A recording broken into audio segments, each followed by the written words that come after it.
ஏழாவது கேள்வி. 1 to 12 வரையான எண்களில் தொடர்ச்சியாக வரும் மூன்று எண்களை கூட்டினால் விடையாக 27 வந்தது. அம்மூன்று எண்களும் அவை என்று கேட்டுக்கு. அப்போ நாங்கள் இங்கே மொத்தம் 27ன்னா அதுலேருந்து 3 கழிக்கணும். கழிச்சா 24. இப்போ இங்கே தொடர்ச்சியாக இருக்கிற 3 எண்ணை நாங்கள் இப்போ சும்மா போட்டுக்கோம். தொடர்ச்சியாக இருக்க 3 எண்ணா தொடர்ந்து இருக்கிறது.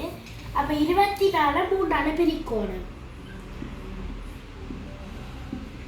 பிரிச்சா 3 8 24 0 இந்த 8ன்றது முதலாவது இலக்கமாக இருக்கும். அடுத்தது 8க்கு அடுத்தது 9, 9க்கு அடுத்தது 10. இவ்வளோத்தையும் நான் கூட்டி பார்க்க 27 வருது உண்டு. 9 மற்றும் 17, 17 10 27. ஆகவே எங்களுக்கு இந்த விட சரியாக வருது. ஆகவே எங்களுக்கு விடை 8 9 10. Thank you viewers.